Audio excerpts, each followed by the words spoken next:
Hi, I'm Marty Schupak. Welcome to this T-ball tip. Schupak Sports has 50,000 video clips coming. Please subscribe. You know, when kids are growing, when they're 4 years old, they'll grow about 2 inches per year up until puberty, and then they'll grow about 2.5 inches. Keep in mind that their motor skills vary from young child to young child. I'm going to show you a drill now that some kids could understand and some won't. It's called the high bounce drill. What I'm doing is I'm taking a rubber ball. When I was young, we called it a small dean, or you could use a tennis ball.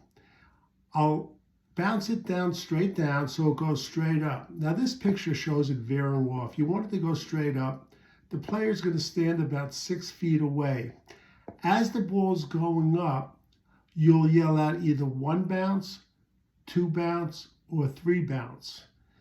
If you yell out 2 bounce, for instance, when the ball bounces twice, he doesn't have to catch it, though this shows he's wearing a glove. He could just make contact or just like swat it away with his hand. There's a lot of things you could do with this drill, a lot of things you could build up to.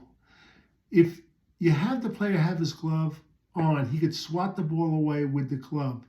Now, keep in mind that it's not an easy drill for some kids. You'll find that some 6-year-old T-ball players will be able to do it, and some 5-year-old T-ball players won't, and vice versa. You'll have some 5-year-old players that could do it, and some 6-year-olds won't be able to. It's not a huge problem. They will develop at different stages when it comes to motor skills. It's not a problem with the kids, it's a problem with the parents, because they a lot of times think something's wrong.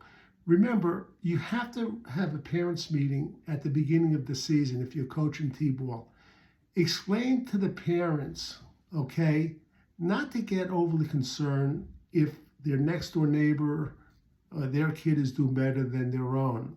Kids will mature by motor skills at different paces. We don't want kids to drop out because they get frustrated. We have to encourage these kids. Okay, so in review, high bounce drill. I use a Spalding, a tennis ball. You could actually use a kickball. You could be creative with this and have them swat it away. You yell out the number of bounces, and then the player has to wait for the number of bounces, then swat it away. Keep in mind, depending on the player and the skill, you could either bounce it higher, lower, or as it's going up, you could yell out the number of bounces instead of when it's coming down. You have to play with it. You have to know the ability of the player. For Schupak Sports, I'm Marty Schupak.